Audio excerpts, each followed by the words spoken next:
38-14, c'est le score de ce Pays de Galles-Italie. Un match assez paradoxal pour les Italiens puisqu'ils ont fait l'essentiel du jeu avec des stats de possession et d'occupation des terrains absolument hallucinantes, surtout en possession du ballon. En première mi-temps, quasiment 70% de possession, 60-70% de possession, ce qui est absolument gigantesque. Souvent, c'est un peu plus équilibré quand même. Et donc voilà, des Italiens contrés sur leur ballon, en général, des interceptions, des contre-attaques, vraiment des contres très bien joués par contre pour les Gallois, vraiment des Gallois auxquels il faut laisser aucun ballon traîner, sinon là la sanction est immédiate.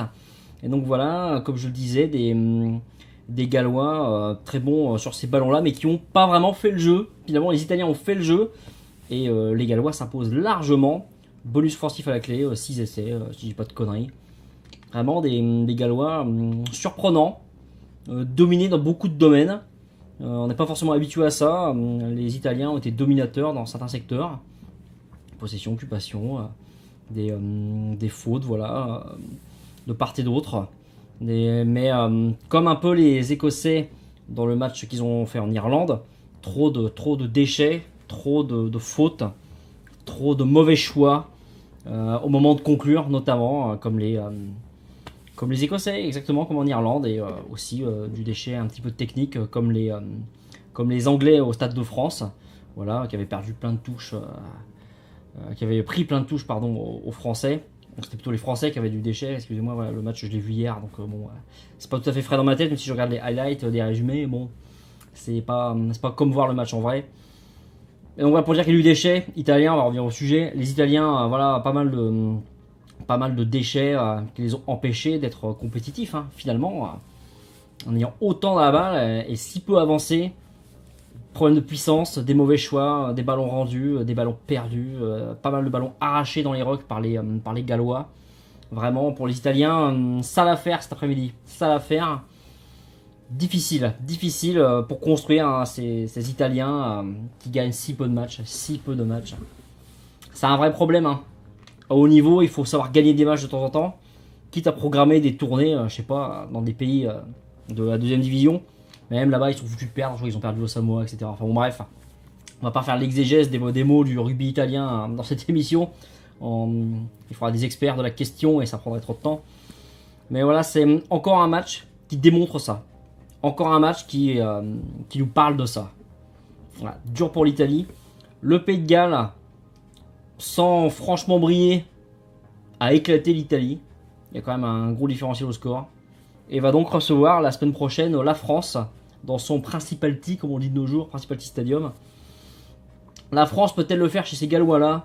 Pas si elle laisse traîner des ballons. En tout cas, ça c'est sûr. L'Italie va jouer la cuillère de bois ou non face à l'Écosse. Ça va pas être évident pour eux. Franchement, ça va pas être évident. Même si personnellement, le match que j'attends, bien sûr, c'est le déplacement des Irlandais à Twickenham. Évidemment, ça va être intéressant. Avec 2 défaites, les Anglais, ils vont être intéressants à voir en termes de réaction. Voilà. Peut-être qu'on va voir que le management de d'Eddie Jones, en temps de crise. Voilà, crise avec des guillemets, attention, des gros guillemets même. Voilà. Quand la victoire n'est pas là, comment ça se passe? Parce que c'est là aussi qu'on voit comment sont les bonnes équipes. On sait que sur le terrain, notamment, on reconnaît les bonnes équipes, pas tellement, finalement, même si ça compte, à leur gestion des temps forts, mais surtout la gestion des temps faibles. Voilà, comment on se comporte quand les temps sont faibles. Les Gallois ont un certain nombre de temps faibles, ils n'avaient pas le ballon, ils reculaient, ils ont toujours su réavancer, arracher le ballon au bon moment, donner le coup de pied qu'il fallait avec des touches parfois hallucinantes qui étaient trouvées, vraiment, et l'essai qui casse les jambes des Italiens pile quand il faut à chaque fois, quoi. Ça, c'est vraiment dur pour l'Italie, mais bien joué le Pays de Galles. Un rugby très pragmatique. On connaît Warren Gatland depuis longtemps maintenant. Donc voilà, on sait que c'est ça, sa vision, et ça se recoupe un peu avec le travail de Joe Schmidt de toute façon en Irlande. Voilà, c'est l'école kiwi quelque part. C'est du pragmatisme finalement. Les All Blacks ils savent faire ça aussi. On s'imagine toujours des choses avec des passes de folie dans tous les sens. Mais bon, je fais un peu de hors sujet là, mais voilà, c'est quand même ce qui se passe sur le terrain finalement. Sur ce, c'est tout pour cette petite série de box kick en léger différé. Voilà, j'étais pas ici dans mon studio appartement Batcave pour faire les vidéos, donc forcément elles sont faites en décalé par rapport au match. Donc sans doute que ces vidéos sont peut-être pas de la même qualité, ça c'est certain. Mais voilà, je vous donne rendez-vous donc la semaine prochaine pour la dernière journée du tournoi des 6 nations. Ciao, bye!